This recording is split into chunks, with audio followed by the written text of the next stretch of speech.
Hey guys, my name is Moon and welcome back for more Umineko When They Cry episode 3. So last time we had an epitaph investigation team, right?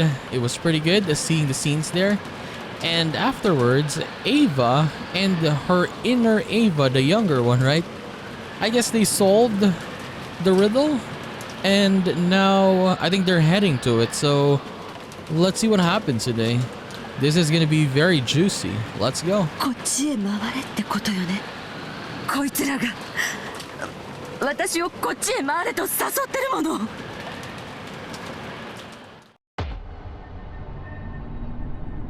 My heart leapt because there, gaping wide, was an open mouth in the eerie darkness.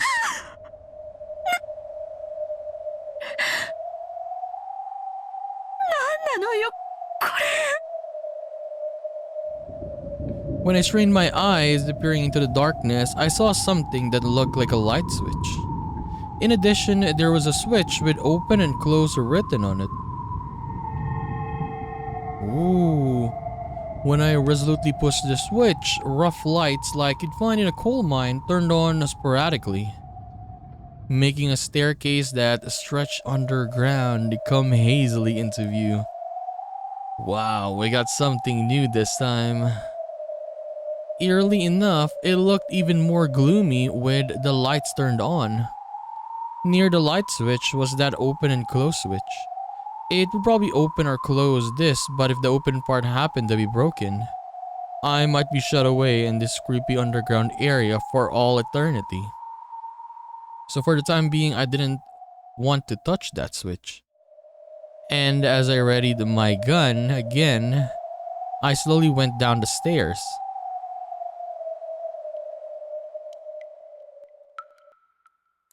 The ceiling was very high, so it didn't feel cramped. On the contrary, it felt as though a cool breeze was blowing upwards and the creepiness seemed to form a sort of aura. As I readied my gun and carefully stared forwards, I descended the stairs. The walls, the stairs, the lights, all of them are very old-fashioned. It was easy to suspect that this had been built back when the mansion had been constructed on this island. There were cracks in the ceilings and water clung to the walls, constantly dripping down. That water fell into a gutter that had been set up alongside the stairs, then quickly and silently flowed into the underground darkness, as though it was telling me to go faster. The staircase kept turning back on itself. I don't know how far down I've gone, but I think it's much deeper than one floor. Eventually, a rough metal door showed itself, and their characters had been written in a dark red paint. Oh my god, I'm getting very excited for this. They had probably been written a long time ago. This is the 3rd episode, by the way. This is not an answer arc, and we found something, I guess. On the 10th twilight, the journey ends, and you shall attain the power of the Golden Land's treasure once and for the last time. My heart, which was already about to explode, jumped about even more as soon as I recognized those deep red characters. There is no mistake. This is the last stop. Father's Golden Land. I calmed my throbbing heart, somehow regained my composure and readied my gun again. But since in the end, I couldn't open the door with my gun held in both hands, I lowered the gun, carefully hid my breathing, and opened the door.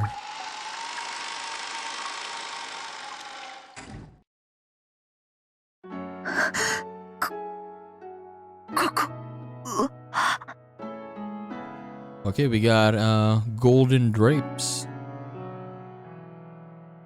My first impression when I saw the room was that it might be linked to one of the rooms in the mansion. That's right, it had exactly the same atmosphere about it as the sealed VIP room on the 2nd floor. But this was underground, so there were no windows. There was only the solemn light of a grand chandelier.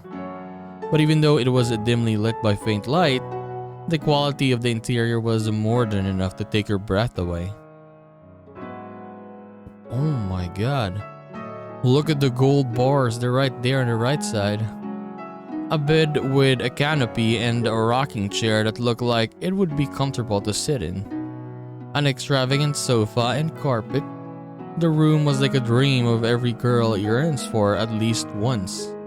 And yet, since it was an underground hidden room with no windows, it felt more like the hidden house of a witch.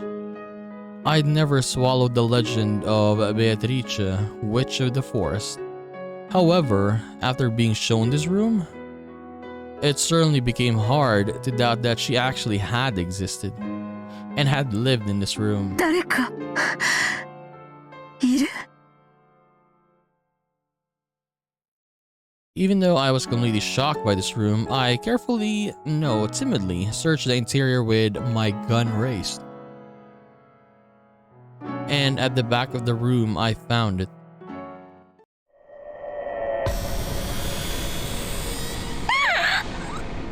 Ugh, that's a lot. My gasp came out strangely like a bunny being choked. After all, after finding something like this, I mean anyone would, man.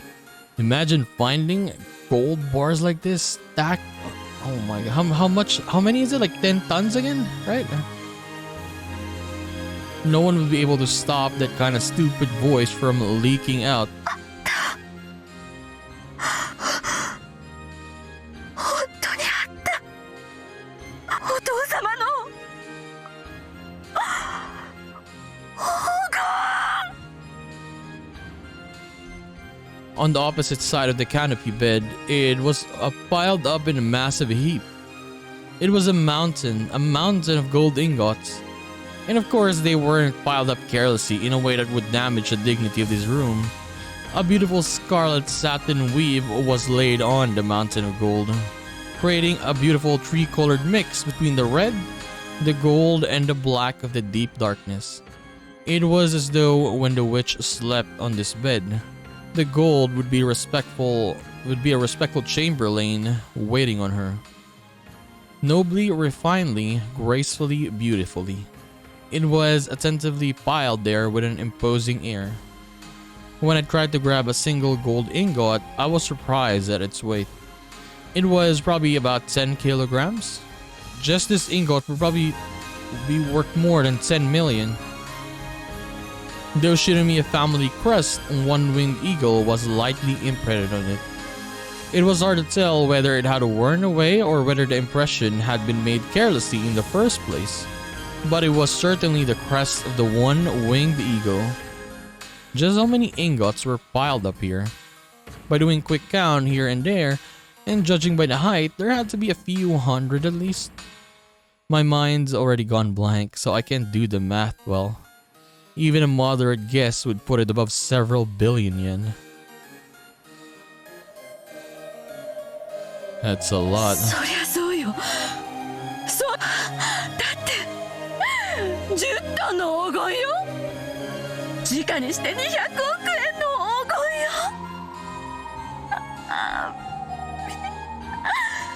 見つけたわ。誰よりも早く私が見つけたわ。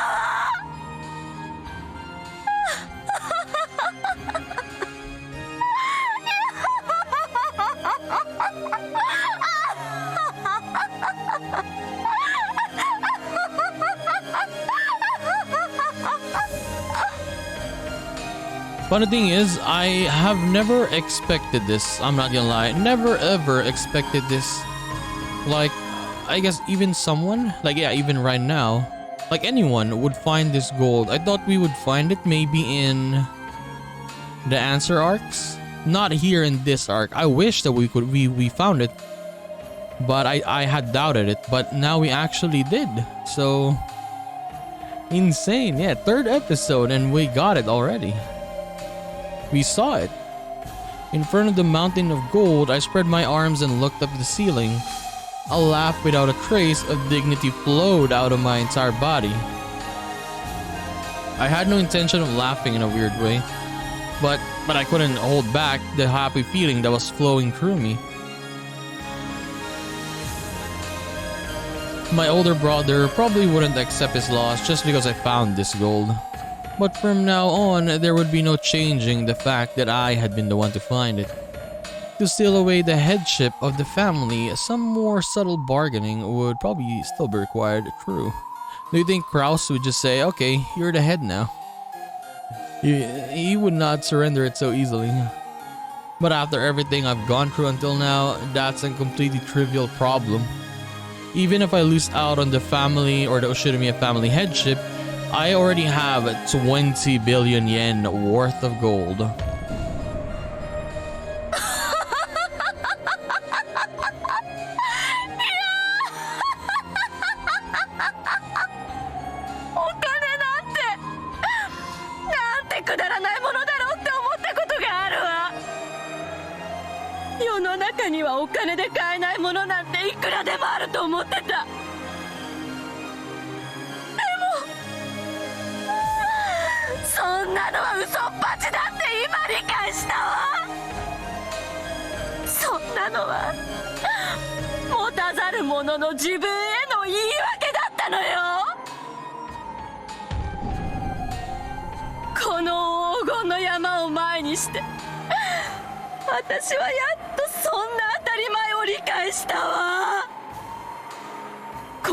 全ての幸せはこの黄金を溶かすことで生み出すことができる。このお金があれば夫の会社はもう大丈夫。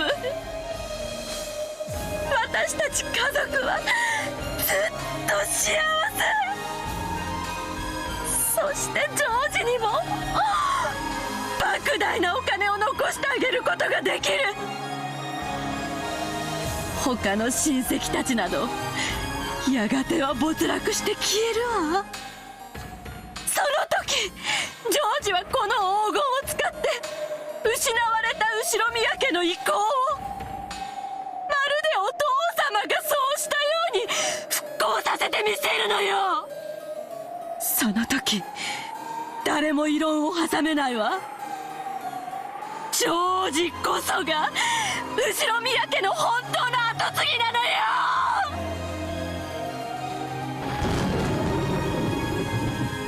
It happened. My wish was granted. The dream I've wished for ever since I was born into this world, as Ushinomiya Eva, has been granted. Has been completely granted at this very moment. My husband and I will be happy for eternity. And I can also give my only son, George, eternal happiness. But yeah, his eternal happiness is with Shannon though, so he probably cannot. There's no way I'll waste it on foolish pleasures. My older brother has chewed Oshinomiya family to bits, but George and I will revive it. Dude, she acts like she wasn't rich.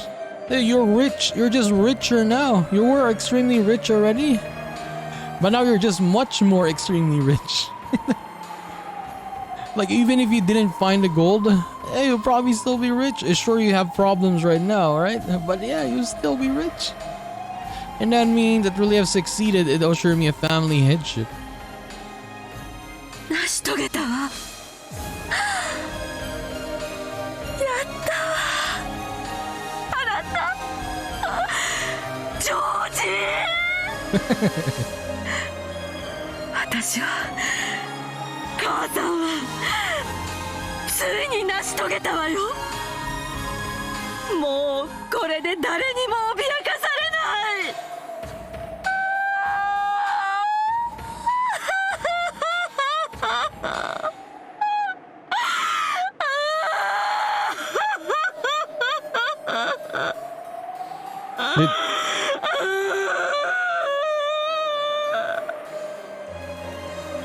Yeah, the voice actor is definitely crying while they were recording this.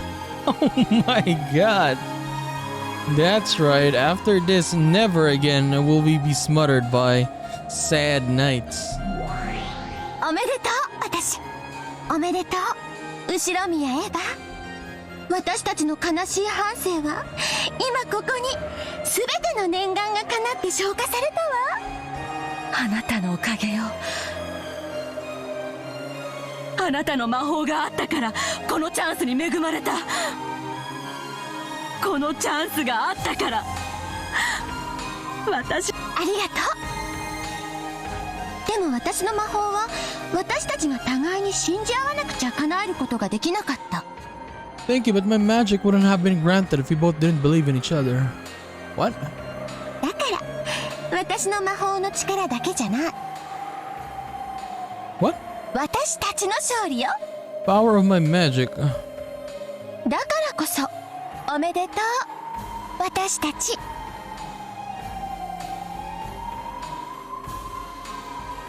ありがとう私。 Okay. ありがとう後ろ見合えば。今日までくじけなくてよかった。悲しみに溺れあがくことを忘れなくてよかった。いいえ、これは私の魔法。 Okay, this is your magic. You found the gold. 私たちの魔法。あなたの魔法は本物だったわ。森の魔女ベアトリーチェなんてすでに幻想。あなたこそが本当の魔法が使える本当の魔女。そうよ、あなたこそが今や黄金の魔女ベアトリーチェなのよ。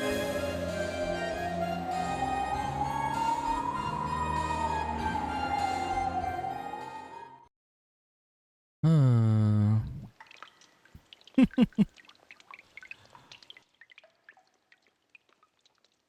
You are the real witch, a wielder of real magic. That's right. Right now, you are the golden witch, Beatrice. Ooh, Beatrice, the witch of the forest, is nothing more than an illusion. Ava decided to leave for the time being. I mean, yes, like, how do I say this? I mean, all of them have problems. I guess Rosa, Rudolph, and yeah, Ava, Hideyoshi. They have problems. But, I mean, if for example, they didn't find the gold, they'll probably still find a way to fix that, right? But yeah, her getting that gold there, it's just funny to me, like, she's like super crying so much. And yeah, it's good. It's funny. And it's nice that she finally got it. She got what she wanted. And it's funny because you saw the line there, right? Like, even if she doesn't get the, what do you call this? The Oshirimi head anymore, it's fine because she got 20 billion yen. Because yeah, Kraus, like he's not just gonna give it up. For example, right? He's not gonna give it up. Just like that. So Ava just said, even if the head, the Oshirimi head, I can't get it, at least I got 20 billion yen. Hey, that's a lot of money, and they need that. She saw a creepy swaying human, a shadow blocking her path, and her dreamlike state was blown away. I wonder if the others found it, right? Will they cry like Ava? For example, if Rudolph found it, or Rosa found it. Oh my god, I got scared there. For an instant, she believed that the true master of this room, the real Beatrice, had appeared. It seemed the other person was also holding a gun. The two of them were pointing guns at each other. Don't tell me they're just gonna kill Ava here and they're not gonna show us. And eventually they each realized who the other was. It is Rosa. Or Rudolph. Or Kyrie. One of those three. Rosa? 姉さん、 He's Rosa. Okay, Rosa. こんなところで何をしているの？お互い様よ。 What, did Rosa know about this place? あなたこそこんなところへ何のご用？姉さんにヒントをあげるんじゃなかったわ。そうだったなら、ここにたどり着いたのはきっと私が一番だった。残念よ。 Don't tell me they're gonna kill each other now. It seemed that Rosa knew where the staircase went. And what was waiting ahead of her. 言うわね。私より遅くたどり着いたくせに。鮎の皮に悩みすぎたわ。鮎なんて大した意味ないじゃない。そんなことないわよ。立派なヒントだったじゃない。まあ確かに鮎である必要はなかったかもね。でも鮎が海に出る魚だと聞いて、私はそれで気づいたの。この奥には。自分の目で確かめたら、あなたの想像をきっと裏切らないわ。Kinda nervous here. Yeah, Ava might actually shoot Rosa. 怯えないで姉さん。私はもともと当主が誰になるかなんて興味ない。後宮の席だって興味ないしね。本音を言うと、自分が当主になるんだってずっと威張り散らしてたクラウス兄さんから、姉さんがその座を奪うなら、かえって本気で言ってるの？もちろんよ。私は後宮兄弟のはぐれ者。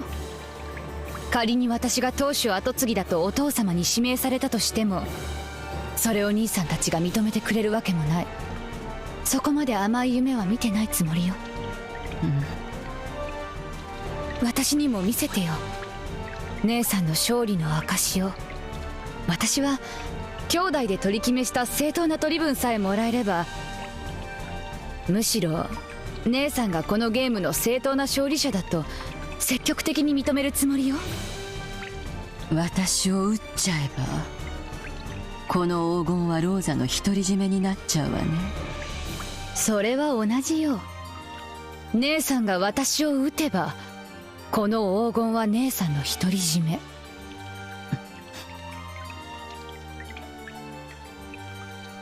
For a tense moment, the sisters pointed their guns at each other. Eventually, after they sized up at the glint in each other's eyes, they lowered their guns. Okay. Ava removed her finger from the trigger and held the gun upside down. It was a position that she couldn't quickly shoot from. When she saw that, Rosa held hers the same way. そうね。相手を撃って黄金を独り占めにしようという提案は、お互いにとって魅力的ね。I mean, you cannot really, can you even get away with this?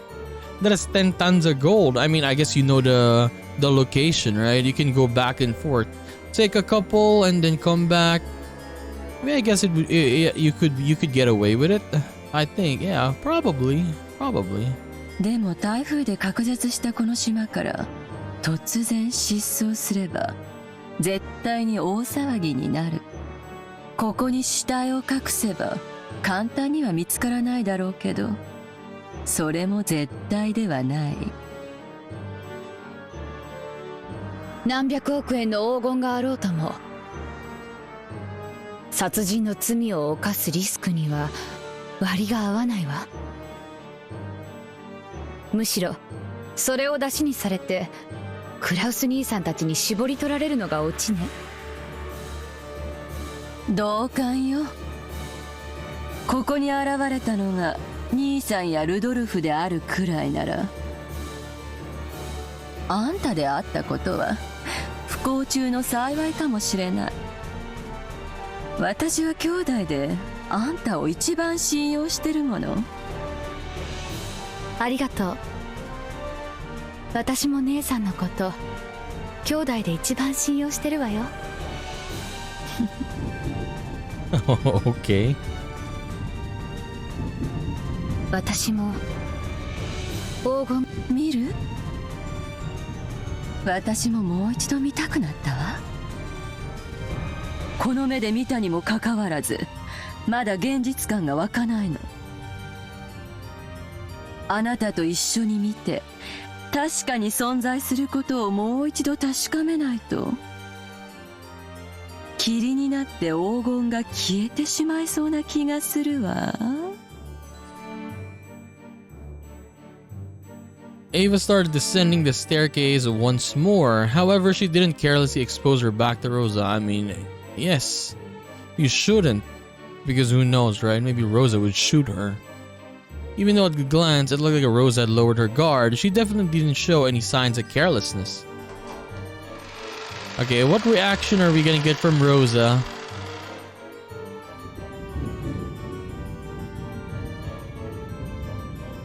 Then they reach the room of the witch once more. Rosa also gasps, stunned speechless by the vast amount of gold.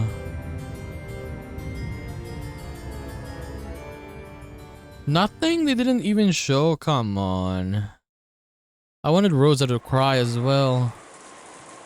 Tears of joy, Rosa and Ava walked absent-mindedly through the rose garden. But I wish that they showed us where it was, right? Like step by step. Like, oh, we needed to go here, and then we needed to go there, and then you're gonna find this tunnel there, and then you're gonna go inside. No, it's just like, oh, you're inside of this place already. It was time to snap to it and keep their guards up. おめでとう、姉さん。 But yeah, I wonder how will you say this though? Like you're just gonna say it to your siblings? Oh, by the way, I found the gold and I'm the head now. ありがとう。 And yeah, Rosa is my witness. 姉さんが決めたのよね。後宮家当主跡継ぎの肩書きに5割って。ここで聞いてくるとはね。今やそれはクラウス兄さんのことではない。だから姉さんの取り分が5割とその4分の1で125億。12.5. I mean, that's a lot. すごい取り分じゃない。 How much is that? 私は25億で満足よ。 2.5 billion. I mean, it's enough for anyone. Not enough. Not just enough. So much. ルドルフ兄さんだって文句は言わないわ。文句を言うのはクラウス兄さんだけでしょうね。 Yeah, I want to see what Kraus will say. He's not just gonna be like, "You found it? Okay." そうね。何しろ六軒島の実質的管理者は兄さんだもの。そしてその敷地内に黄金があった以上、第一発見者が私でもうまくことを運ばないとややこしいことになりそうよ。 But honestly, I think the best way to deal with this, like in the realistic standpoint, is you gotta move it, right? Move it instantly. You're gonna give Kraus his share, but move it first. Yeah, you gotta move it because if you don't move it, like there's a lot of money, a lot, billions of gold bars, right? And you know what people sometimes do when they see this amount of money, right? ならないわよ。そこまでをも想定して私たちは昨べ散々議論を尽くしたんじゃない。果たしてそううまくいくかしらね。私はもうすっかり興奮は冷めてるわよ。ここからの調整の方がむしろ問題ね。それは新しき後宮家当主の問題ね。姉さんが楽しむべき問題よ。私には関係ないわ。言うわね。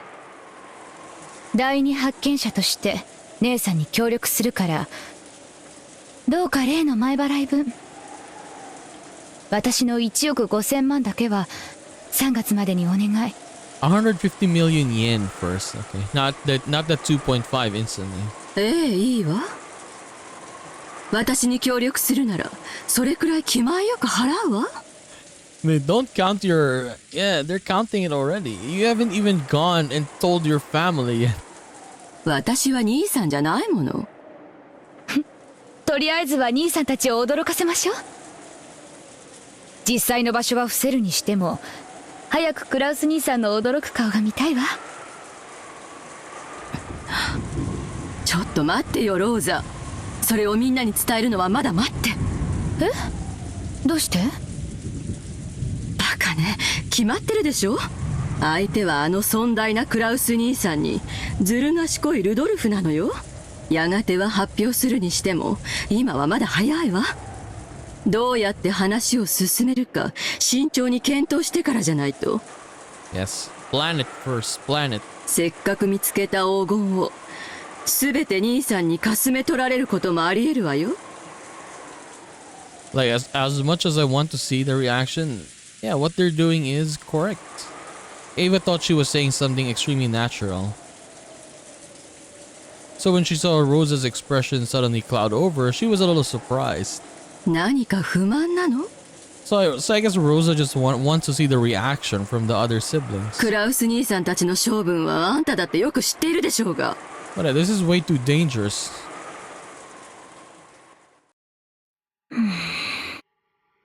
Okay, the mood changed. 姉さん、それはルール違反よ。That's against the rules. 何の話よ。私たちは誰が黄金を見つけてもすぐに報告するというルールになっていたはずよ。それを渋ればルールの根底が崩れて後で何かの火種になるかもしれないわ。クラウス兄さんが狡猾であるならばあるほどにそのルール違反は後でこじれるわ。バカ言わないで。ここは兄さんの島なのよ。そしてさっきの黄金はキャッシュじゃない。10トンもの莫大な換金物の山なのよ。Yeah, 10 tons of gold bars. 運び出して現金化するには相当の手間をかけるわ。そしてそれはこの島を実効支配している兄さんにあらゆる面で有利に働くわ。Yeah, because Ava is just scared because Kraus, as she said earlier, Kraus might just snatch it away because this is basically his island. He is still the head, even though Rosa found it right now. But yeah, he could still snatch it away. But then Rosa is arguing here that we had a deal with everyone. If whoever finds it, gotta tell it immediately. そんなこともわからないのあんたは。Okay, don't tell me this is gonna be deadly because of this. そういう腹の探り合い、私は好きじゃないの。私は自分の取り分の25億をはっきり確定させたいだけ。もちろん姉さんが私に現金25億を今すぐ渡してくれるなら、 Yeah, if she give it to you right now, she would shut up, right? あとは姉さんがどう交渉しようと勝手よ。でも私の取り分が手元に入るまでは私は兄弟のルールを遵守するわ。 You can see that they're already fighting. It's been like, a couple minutes since they found it, and now they're fighting already. 何を甘いことを。あんた兄さんのずる賢さを何も分かってない。It wasn't that Rosa didn't understand the craftiness of her older sibling, or older, sorry. In that sense, Rosa more or less understood why Ava was being so cautious. But in her heart, she couldn't clear away her suspicion that Ava wanted to keep all of the gold to herself. Because she knew that Ava was at least as crafty as her other siblings. Money, man, is really the root evil of everything. Yeah, they're slowly turning each other now. In other words, Rosa wanted to put a stop to any chance Ava had to keep the gold all to herself. By quickly informing the siblings of the gold's discovery. Okay, what are they gonna do? But yeah, I wanna see it. I wanna see the others know about the gold. That is what I wanna see. ローザ、悪いけど今だけは私の言うことを聞きなさい。言うことを聞かないと1億5000万は用意できないってこと？そういう言い方をしているつもりはないわ。でもあなたが本当にそのお金を必要としているなら私に協力した方が現実的よ。兄さんたちに話せばその当然の取り分すらもなくなってしまうかもしれない。それは嫌でしょ。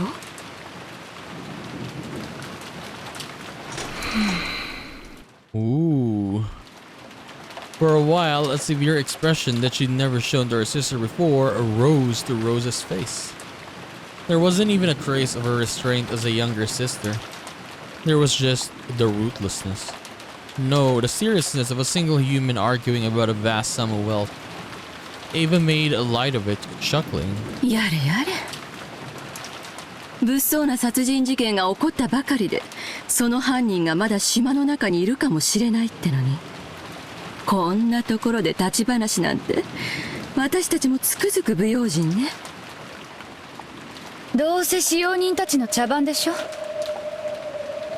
この島で殺人事件なんてもともと起こってないのよ。 What? Wait, what? あら、やっぱりそう思う？6人の死亡状況ではっきり説明がつくわ。あの6人の密室は外部犯行では絶対に作れない。南條先生は全員死んでるって言ったけど、あれも嘘ね。これは全てお父様が仕組んだ手の込んだお芝居よ。使用人たちはみんな死んだふりをしているだけよ。I mean, can't you yourself check if someone is dead or not? Like, yeah, a doctor could check much more easier. But can you, as a just a person, see if that person is really dead or not? もともと殺人なんか起こってない。殺人犯なんかうろついてるわけがないのよ。へえ、あんたがそれに気づくとは意外ね。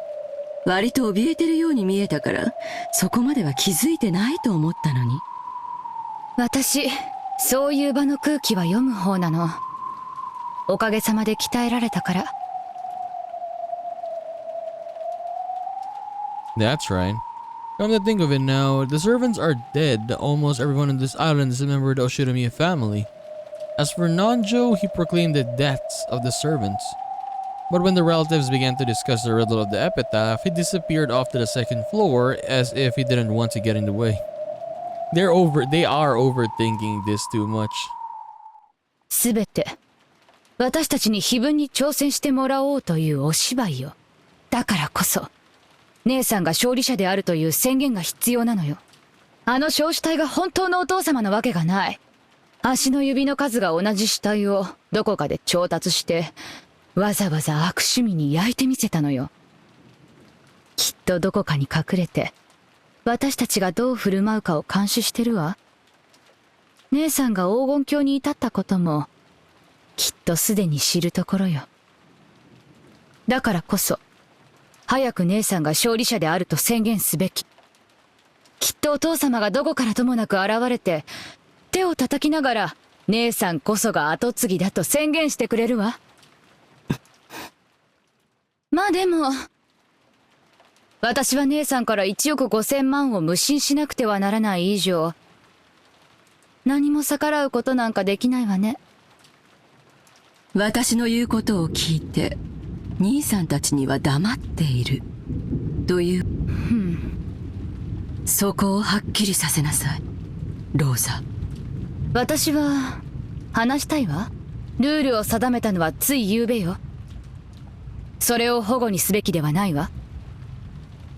もちろん、必ず兄弟の前で発表はするわ。でもその前によく状況を確認したいのよ。10トンの黄金の運び出し、そして換金。公平な分配。それを兄さんに出し抜かれずに行える裏付けが取れるまで、しばらく考える時間が欲しい。それまで発表を待ちたいというだけの話よ。決して独り占めしたくて内緒にするわけじゃないわ。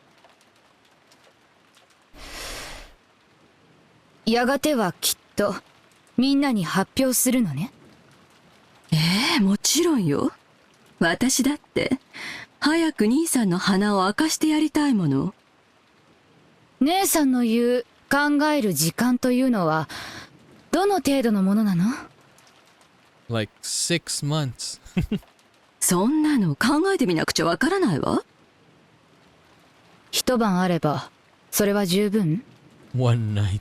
一晩ってそんなの約束できないわよ。次期当主の姉さんに敬意を表して一晩は姉さんに協力するわ。今年の親族会議は台風が通り過ぎて船が迎えに来る明日の朝まで。そうね、海猫の鳴く頃にはお開きになる。 Title mentioned. そこまでは私も黙ってることにする。それ以上の考える時間が必要だというのなら、その時に改めて相談しましょう。 Dude, it kinda sucks though because actually want to see the reaction of Kraus, Rudolph, but yeah, who knows, right?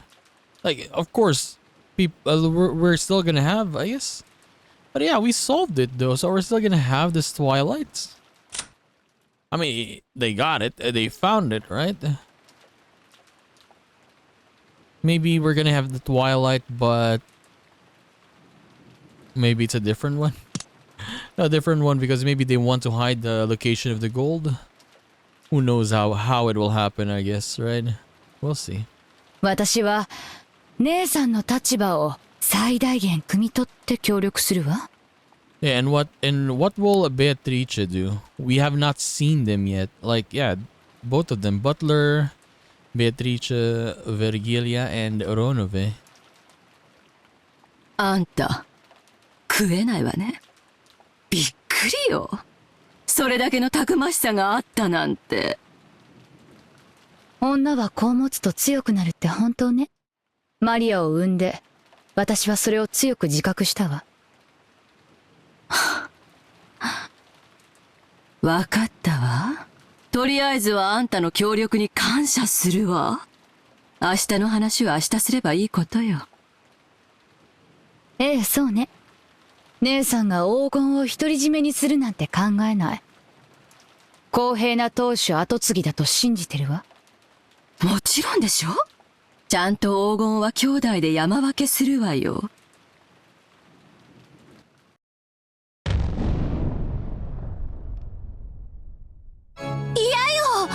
これは私が見つけた。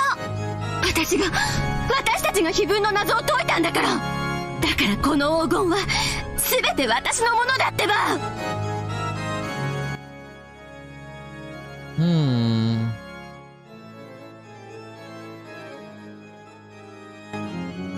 These are inner dialogue. She doesn't want to share.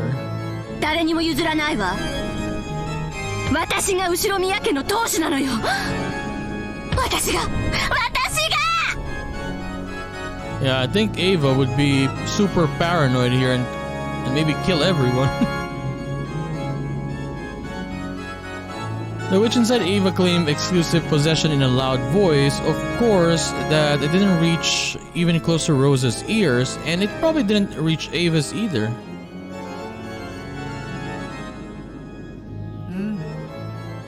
わらわがそれを認めようぞ。そなたこそ魔女の碑文に選ばれし正当なる後宮家の当主よ。Oh, is that Beatrice? 今こそそれを我が名において認めようぞ。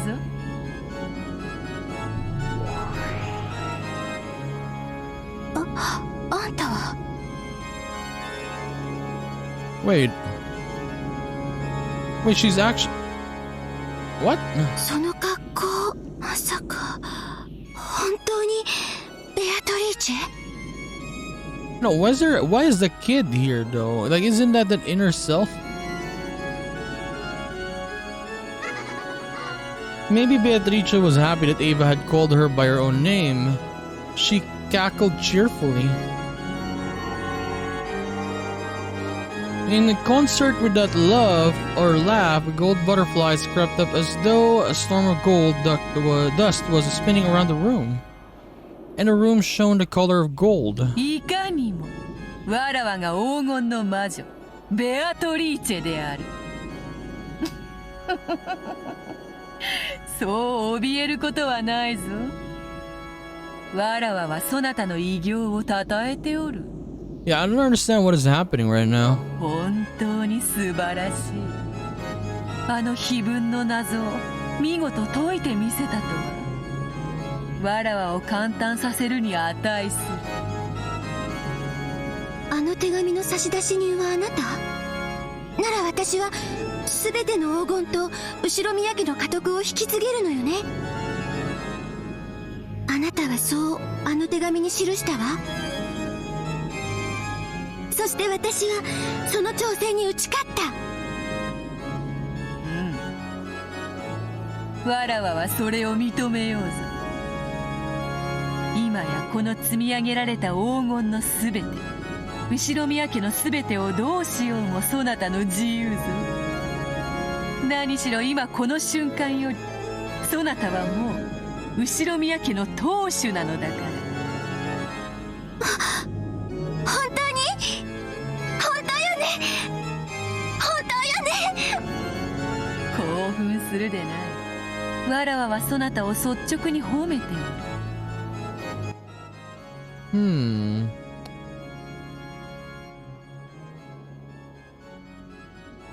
Do we have a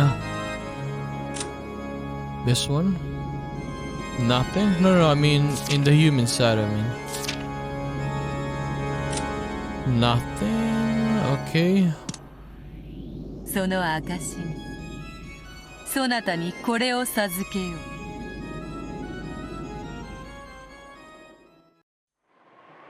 う。Beatrice took a ring off her own finger and held it out to Ava. She fearfully accepted it and realized it was a ring, or that it was a ring. これまさか Yeah, the Oshirimiya head ring? Is that it? 金蔵より返還された後宮家当主の証である黄金の指輪だ。今よりそれはそなたのもの。それを指にはめ兄弟たちの前で高々と掲げるがよい。そなたが今や後宮家の家督を継いだことに誰も疑いを挟めぬであろうぞ。Ava stared closely at the ring. It certainly wasn't a fake. I mean, the ring doesn't... It's not a big deal that much. What the thing that's happening right now, I mean, is this Ava. This younger Ava is talking to Beatrice. Beatrice, I mean. And... What? Without a doubt, it was the real thing. She'd dreamed of receiving the ring someday. Focus on this day over and over again, and it was now finally a certainty. This ring had now designated her as the head and had been handed over to her. And timidly, she put it on in the middle of her finger of her left hand.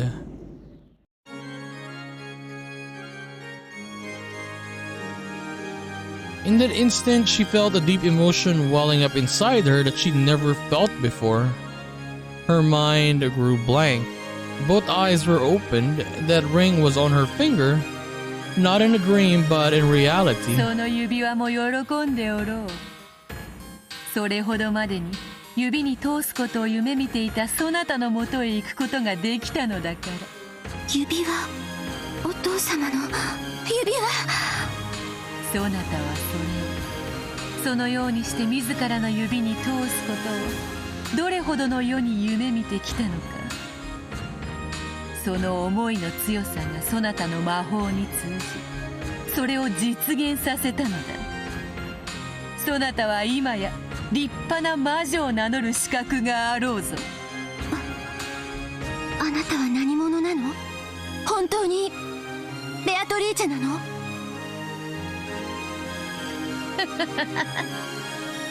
我こそは黄金の魔女ベアトリーチェ。後宮家顧問錬金術師。金蔵との契約に従いそなたに今こそ全てを受け継ごうぞ。金蔵に託した全ての黄金、そしてそれにより築き上げた全ての財産、そして後宮家の家督と名誉、そして我が力と無限の魔女の称号をそなたに引き継ごう。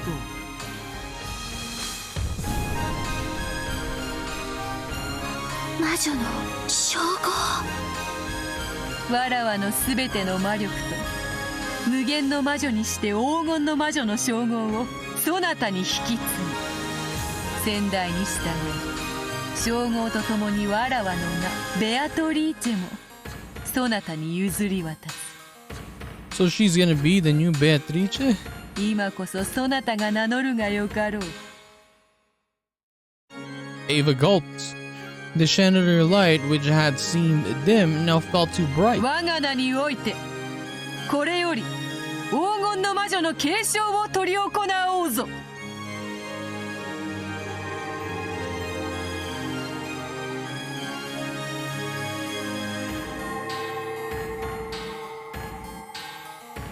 The instant Beatrice made that proclamation, everything was buried by a golden sparkle. and changed into a majestic place that looked like an audience hall. In the audience hall, there was a crowd of Beatrice's minions and brethren, as well as countless gold butterflies celebrating the first succession ceremony in 1,000 years. When she looked, she saw Beatrice in the throne that only the Endless Witch was permitted to sit in, holding a golden staff, reigning with a dazzling dignity. Without being ordered by anyone, Ava automatically kneeled, hanging her head.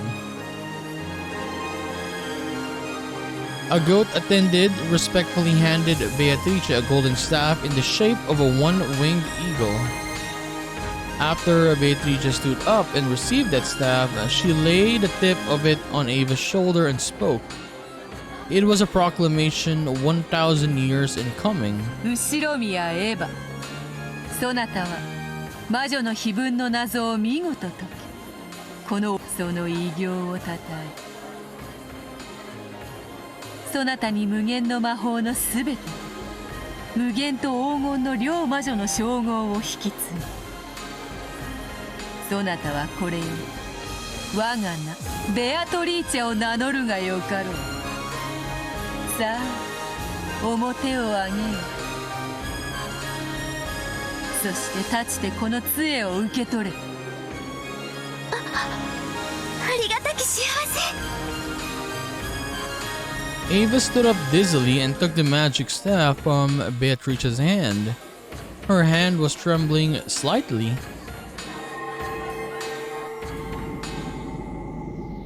As soon as she grasped that staff, she was wrapped up in a brilliant sparkle of gold, as though gold butterflies were flowing from inside of her. In the instant she succeeded the Golden Witch, Ava felt something in the depths of her soul be reborn. To describe it in a word, it was energy. Energy with a gold color.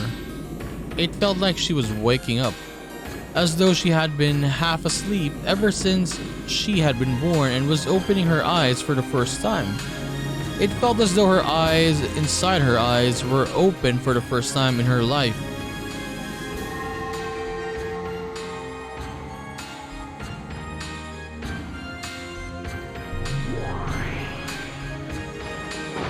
Oh my god.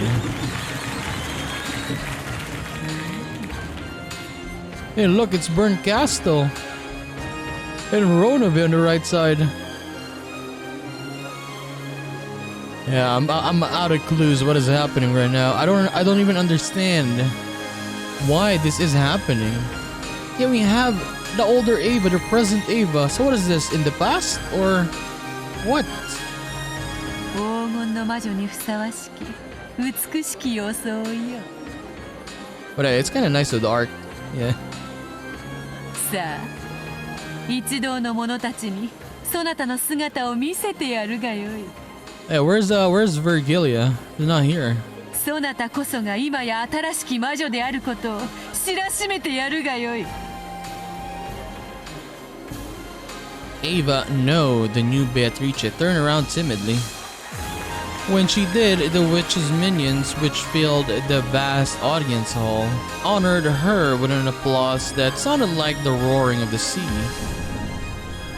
さあ、皆の者、ベアトリーチェの肖像画をすべて新しきベアトリーチェに差し替えよ。 Ooh. 新しきベアトリーチェに祝いの言葉を捧げよ。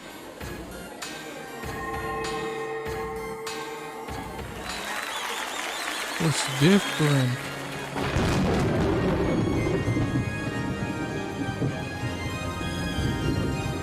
新しきベアトリーチェよ。 Okay, now she's here. 黄金の魔女の継承、おめであなたが一日も早く誇り高き黄金の魔女として、そして無限の魔女として一人前になることを願っていますよ。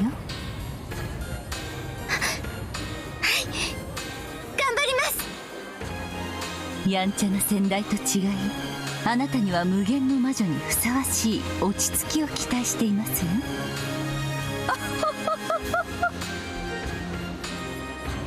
お師匠様、今は真面目な儀式中なんだから、そういうのはなしで頼むよ。黄金の魔女の継承おめでとうございます。新しきベアトリーチェ様、私はロノウエと申します。黄金の魔女様にお使いを許されている72柱の悪魔でございます。これより常におそばに控えております。何か不自由がございましたらいつでもお申し付けください。ありがとう。ロノウェは口は悪いが頼れる男だ。魔女としての新しき日々への戸惑いはその男に相談すれば晴れるであろうぞ。そして先代ベアトリーチェ様、Predecessor Beatrice 様。ようやくこうしてお会いできたのにこれ以上のお使いを許されずとても残念です。この1000年間とても楽しく過ごさせていただきました。深く感謝いたします。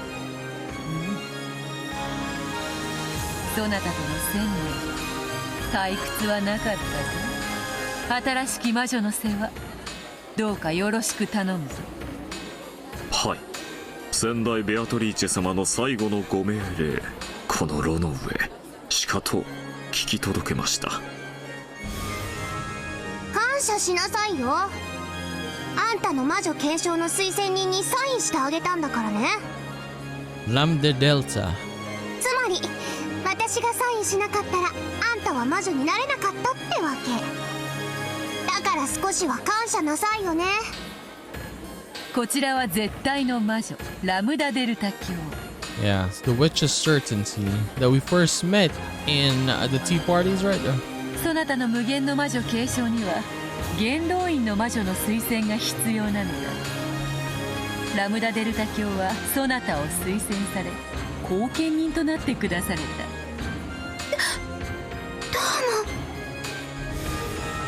ちょっとベアと、この子感謝が足りないわ。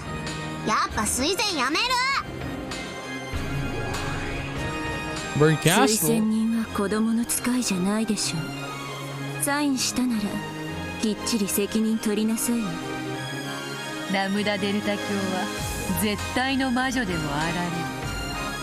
絶対の魔女は運命を強固にする絶対の運命を好まれる。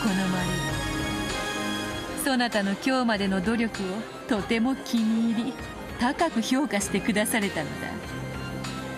まあ不遇の少女時代と報われない努力にね、ちょっとだけ同情しただけなんだから。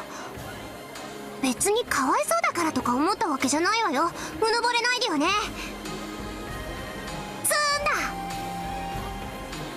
私から見ればあなたの継承はまあ奇跡というよりは私が推薦するには値しない。こちらはベルンカステル教。とても気難しい御人でな。だがこうして参列し祝福してくれただけでも行幸というものよ。1000年ぶりの珍しいイベントだから来ただけよ。美味しいお酒も出るそうだし。新しきベアトリーチェ様、ぜひ私たちにもご挨拶させてください。どうもはじめまして。 The seven sisters of Purgatory gathered in a line. The eldest sister, Lucifer, took a step forward and kneeled. こやつらはわらわに仕えし家具たち。継承祝いにそなたに使わそう。そなたには黄金の魔女を継承した後、自らの復活の儀式を執り行ってもらわねばならない。その儀式において煉獄の七姉妹たちは欠かせぬ役割を果たす。 Once you succeed the position of a golden witch, you will need to carry out the resurrection ceremony for yourself. The seven sisters of Purgatory perform an essential role in that ceremony. Well, don't tell me it's still gonna happen like that. くせ者揃いだが役には立つぞ。手足とするがよい。常にベアトリーチェ様のおそばに。何事もお命じください。必ずや遂行してご覧に入れます。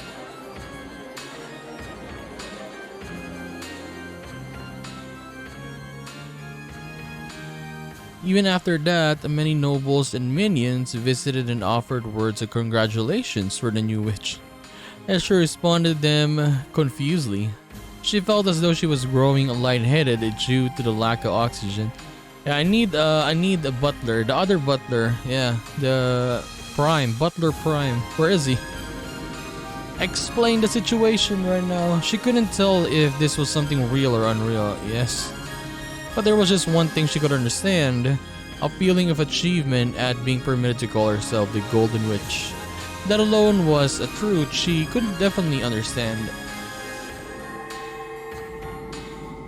It changed again, yeah, the portrait. First episode, normal portrait. Second episode, different portrait, and now different portrait again. もちろん鵜呑みにするつもりはねえが、一体どういう意味なんだ。 Yeah, what does this mean? Yeah, what does this mean really? エヴァおばさんが新しいベアトリーチェに It's confusing as hell. How do you even explain this? 魔女になっちまったっていうのか。そんなバカな。わらわも驚いておる。まさかあの碑文を解く者が現れるとはな。しかしそういうルールだ。わらわはそれにのっとり黄金の魔女の座と我が名を引き継がねばならぬ。驚かれるには値しますまい。お嬢様はもとよりそういうルールを手紙に記されて公示されております。エヴァ様がそれを最初に成し遂げた、それだけのことでございます。ワルギリア、いるか。はい、おりますとも。この茶番が意味するところは何だ。おかしな魔女たちが次々と現れる描写はあいつのざれ言だとしても、これじゃまるでエヴァおばさんが魔女になっちまったみたいじゃないか。落ち着いて。黄金の魔女という称号が継承され、あるいは以後自称するだけに過ぎません。この継承式はそれをあの子の解釈で演出したものに過ぎないに違いない。This succession ceremony is certainly nothing more than an act to promote the child's explanation. What? 同じ手に何度もかからないで。そうだな。この盛大な式典は全てまやかしだ。だがエヴァおばさんが碑文の謎を解いたことまでは事実。そしてそれは同時に後宮家の家督を受け継いだことも指す。そして10トンの黄金を得たということは、エヴァおばさんが黄金の魔女を自称してもいい。くそ、相変わらずややこしいことをしやがって。やれやれ。無粋なる人間には式典の荘厳さを介することもできぬか。まあよい。空気を読めぬのが人間というもの。そなたを哀れには思うが責めはせぬぞ。くそ、かわいそうな人を見るような目で見やがって。だがとりあえず確認をする必要はある。それは若返ったエヴァおばさんみたいな分身、つまり新しいベアトリーチェとかいうやつの定義についてだ。あれは何なんだ。わらわがそれを語ろうとも、どうせそなたは魔法は信じぬ魔女は信じぬの一点張りであろう。 How do you explain it in human terms? Right? How do you explain that? だからわらわから説明することは特にない。 So yeah, the explanation is just, yeah, Ava became the Golden Witch technically because she got 10 billion 10 tons of gold. And that's it. Is that it? そなたが思う通りに信じればよい。俺が思う通りだと。じゃあどう解釈すりゃいいんだ。 Exactly. How do we interpret this? 後宮エヴァの内面的別存在の視覚化と今は捉えていただき差し支えないかと思いますよ。 Okay, for now, it might not hurt to view it as a visualization of a separate entity inside Oshinomiya Eva. I mean, we've been doing that, yeah. We're saying that, oh, that is the inner, the younger Eva. もちろん鵜呑みにはできませんが、今はそう理解するのが妥当でしょう。 Yeah, for the time being, I mean, yeah, we've been saying that already, right? つまりエヴァおばさんも彼女も同じ人物だと理解すべきなんだな。くそ、なんだか気持ち悪い展開になったぜ。そういうわけでこれよりベアトリーチェはわらわの名ではないぞ。後宮エヴァに引き継いだからな。というわけでわらわは名無しだ。バトラー、何かわらわに適当なふさわしき名はないものか。そなたの推薦を受けるぞ。何か上品で気品あふれてできればちょっぴりキュートな名前はないものか。 Wait, she's really gonna get a new name. お前なんかベアトのまんまで十分だぜ。 Beato. ベアトとベアトリーチェで十分区別つくだろ。 Yeah, that's a big difference, though. Big enough. What, she wants an actual name? ベアトのままか。違和感はないがなぜだかつまらぬ。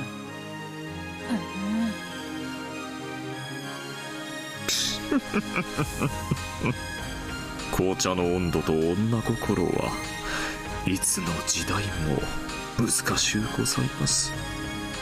バトラ君、とにかく以後は冷静に。この子がベアトリーチェだった時に比べれば、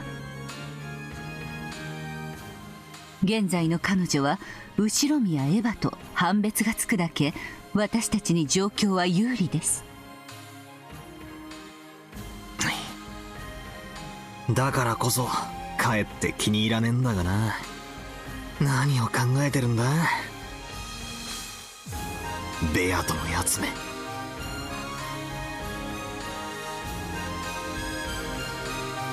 Over there, the witches formed a long line to bless Aunt Eva, who had the figure of her younger days and now possessed the name Beatrice. It was like a witch's coronation. The countless gold butterflies flapped their wings, directing this fantastical gold sparkling space. They were all praising her. As I stared from the distance, I looked at the newly born Beatrice, who had a slightly embarrassed smile on her face. Her expression, which had been lost and confused at first, seemed to be full of happiness that she was finally starting to recognize. That expression didn't look at all like someone laughing insanely while standing before the gold. There was just the innocence of a person basking in their own joy. As a person who denied the existence of witches, I couldn't view this witch succession ceremony with a joyful expression and accept her. However, when I looked at at that innocent smile, I felt like I wanted to offer my blessings just for that moment. It's always beautiful when strong effort bears fruit and are rewarded. Aunt Eva, who had always yearned to succeed the headship and who had worked hard since her youth without reward, had spectacularly taken hold of the chance given to her by the riddle of the epitaph and had finally gained that position. How divine is the smile of a person whose childhood dreams have been granted. I definitely won't accept witches, but Butler put his hands together, making a small sound. He's clapping. It didn't reach her ears, but it did bless her. おめでとうよエヴァおばさん。 You spectacularly solved the riddle of the epitaph before anyone else. It's your victory without any complaints. I won't accept all of that about the Golden Witch and so on, but I will accept you as the new head of the Oshinomiya family, and I'll celebrate that sincerely. As though urged on by Butler's applause, Beato also clapped. It was a slightly odd scene. Butler and Beato, who opposed each other, were standing side by side, applauding the same person. 魔女に拍手してるわけじゃねえぞ。エヴァおばさんのこれまでの努力に拍手してんだぞ。わらわもだぞ。あの碑文を見事に解いたエヴァに対し、率直に祝福の拍手を送っておる。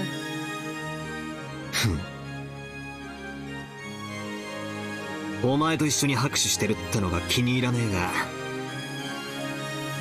ま、今は気にしねえことにするぜ。たまにゃお前と一緒に拍手しても罰は当たらねえか。たまにはオツであるな。しかし拍手って楽しいな。成し遂げたのはわらわではなくエヴァであるというのに、なぜかこっちまで嬉しくなってきおるわ。 Really? Really? 祝福するってことはその喜びを共感する、共有するって意味だからな。なるほど。ではこのわけもなく嬉しい気持ちはそなたとも共有できているというわけか。互いを屈服させようとする敵同士でありながら、これは奇異な体験よ。ま、今だけは休戦で手を叩こうじゃねえか。 Beato laughed impishly, playing around and applauding even louder, as though eagerly trying not to lose to Butler as she clapped. Butler went along with her and clapped even louder. When he did, as though some ceremony had ended, everyone applauded and highly praised the reborn Beatrice. It was just though Butler's and Beato's applause had been the final thing needed for her succession. So what does this mean to our story then? Why, is Ava gonna be the new Beatrice? For the whole, or the new Beatrice, I mean. For the whole game now? Is that it? How does that work? Like, yeah, for example, we start the next episode, right? How does that work? It's very confusing. Okay, do we have any updates, I guess, here? Witch. There. Solved the riddle of the witch's epitaph and was hailed as the new Endless Witch. There's a natural talent for magic and is expected to grow into an extraordinary great witch. In many cases, genius witchers are swallowed by their own power while they are still young. That is, the trial permitted only to geniuses, and those who overcome it will surely leave their name in history of the Endless Witch. Will she be able to overcome the trial that defeated her predecessors? Okay, I don't know what's gonna happen now. We finished, no, not technically finished, but yeah, Ava solved it. Congratulations, Ava. Give her a clap, right? But what happens next? How is this episode gonna end? I don't know. I don't know, man. But yeah, very, very good video today. It was just confusing, but it's a very, very good video. From the start, from Ava finding the gold, her emotions there. And then, yeah, with Rosa as well. I thought they would actually kill each other, but thank God they didn't, at least for now. And then we had this coronation with the new Great Witch, the new Golden Witch, Beatrice, Ava version. How will that work out? We are gonna have to find out. So yeah, we are gonna continue this and do more of Umineko When They Cry episode 3 in the next one. So I'll just see you then, guys. Bye bye.